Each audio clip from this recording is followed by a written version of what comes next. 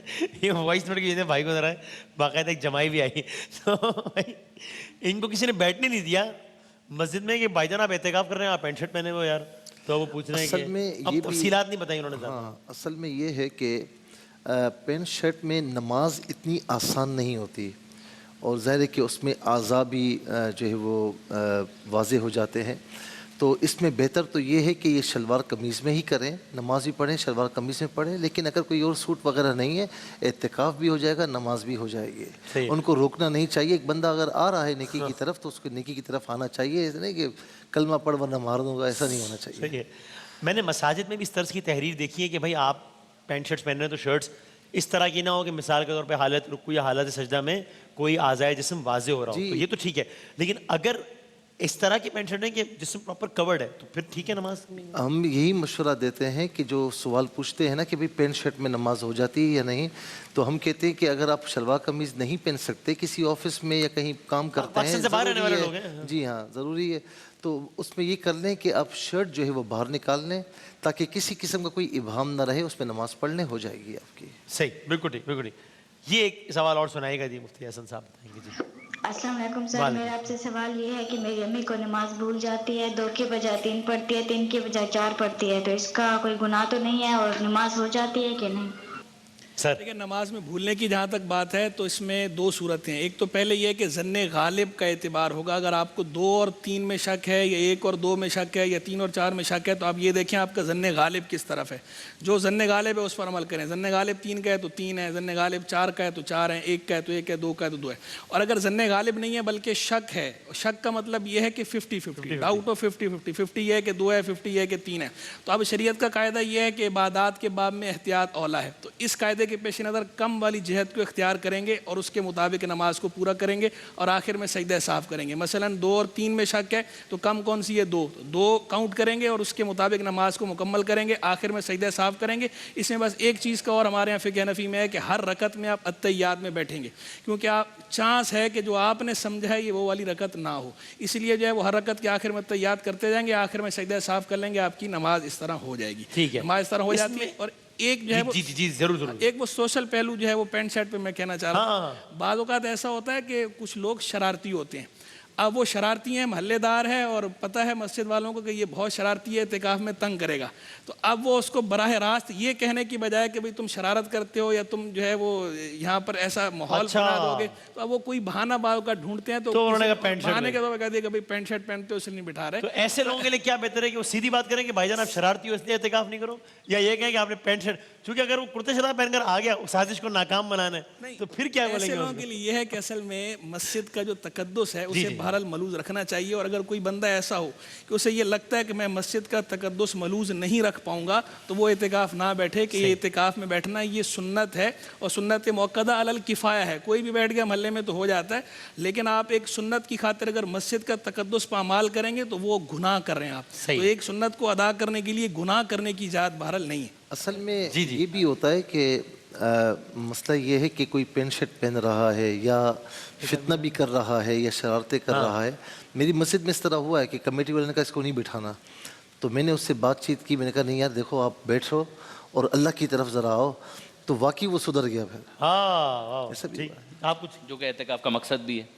اچھا اب اس کے اندر ظاہر ہے کہ شکیات نماز کی جو تفصیل ہے وہ تو ظاہر ہے کہ اس وقت ڈسکس کرنا بہت ساری مشکل ڈیٹیل ہوگا. ہوگی, صحیح بات ہے. میرا خیال ہے کہ جو کیس تھا نا اس کے بارے میں مفتی صاحب بھی اگر توجہ فرمائے, میرا خیال میں وہ ایک بالکل وسواسی کیفیت جو مجھے یہ لگ رہا ہے کہ وہ کثیر الشک والا معاملہ ہے کہ روزانہ ہی ہو رہا ہے شک, بڑھاپے کی وجہ سے وہ پرابلمٹک ایک سچویشن کے اندر آ گئی ہیں. میں بچی کو مشورہ دوں گا کہ وہ ان کے ساتھ تھوڑا کوآپریٹ کریں. جب وہ نماز پڑھ رہی ہوں نا تو ان کے ساتھ تھوڑا سا بیٹھ جائیں اور ان کو گائیڈ کر دیں کہ ہاں ٹھیک ہے ایک رکعت ہو گئی, اب آپ کھڑے ہو جائیے, دوسری رکعت ہو گئی. ہم نماز کے دوران کیسے, نماز کے دوران صرف ان کو بتاتے رہیں, سے بولتے رہیں, وہ تو سن رہی ہے نا, اور وہ اپنا ذکر پڑھتی رہیں, جو تسبیحات ہیں وہ پڑھیں, جو سورہ پڑھنا ہے وہ پڑھیں. تو میرے خیال میں اگر یہ نیکی وہ اپنے ان بزرگ خاتون کے ساتھ کریں, غالباً دادی انہوں نے کہا تھا, تو ان کے لیے زیادہ آسان ہوگا اور ان کے لیے بھی یقیناً یہ حسنات کا باعث ہوگا, ذخیرہ آخرت ہوگا. لیکن آپ ان کو یہ سجیسٹ کریں گے, جو پہلے بھی ایک کثیر الشک کے عنوان سے آئی تھی بات, تو اس میں غالباً اگر مجھے یاد ہے تو آپ نے سجیسٹ کیا تھا, آپ نے اپنے کسی عالم نے, کہ بھائی اگر کوئی ہر بات پہ ہی شک کر رہا ہے نماز میں, جس طرح کہ اگر یہ کیس ایسا ہی ہے تو پہلے تو بس وہی کرے کہ کچھ بھی ایسا کرے جس سے وہ اس کیفیت سے نکلے, وہ اس شک کو اگنور کرے. اس کو لگتا ہے 2 ہیں تو بس پھر 2 ہیں, 3 ہیں 3 ہیں, پہلی دفعہ وہ نارمل کیفیت میں آ جائے, پھر شکیات نماز کے پرنسپل اس پر اپلائی ہوں گے. جو وسواسی جو کیفیت ہوتی ہے نا اس کے اندر یہی کہا جاتا ہے کہ آپ اپنے اس والے شک کو کہ جو وسوسے کی حد تک ہے اور جو اس کے اندر, اس کو بالکل اگنور کر دیجئے. آپ کو 2 سمجھ میں آتا ہے 2 پڑھیں, 3 سمجھ میں آتا ہے 3 سمجھیں, لیکن اس کو بھی مکمل کریں, نارمل اسٹیٹ کے اندر آئیے. یہ وسواسی کا مسئلہ ہے. لیکن بہرحال شکیات نماز کی جو اپنی تفصیل ہے اس کے اندر کچھ اختلاف ہے, وہ یہاں پر میرے خیال میں بھی بہت لمبا ہے, بہت ڈیٹیل میں, اب کنفیوزنگ بھی ہو جائے گا شاید. آپ کچھ کہہ رہے ہیں, بس پھر میں بریک لوں. اس میں ہمارے فقہ حنفی میں اس کی صورت کی اجازت نہیں ہے کہ کوئی باہر سے گائیڈ کرے. اسے ہمارے یہاں کہا جاتا ہے, اچھا بیرونی مدد ہو جائے گی. اس میں ہمارے یہاں کہا جاتا ہے اسے فقی ٹرمنالوجی میں تلقن من الخارج, یعنی جو بندہ نماز میں موجود نہیں ہے اس نماز کے باہر والے کسی آدمی سے مدد نہیں کر سکتا کسی بھی طور اس سے آپ نے کوئی چیز اخذ کی ہے, اخذ نہیں کر سکتے, کریں گے تو نماز فاسد. احناف میں عمل نماز کے باطل ہونے کا سبب بن جائے گا, فقہ جعفری میں اس کی اجازت ہے. بالکل اجازت ہے, بالکل مناسب, بہت مناسب. ایک وقفہ لیتے ہیں انشاءاللہ, اور اس کے بعد ہمارا کوئز کا سیگمنٹ ہے انشاءاللہ.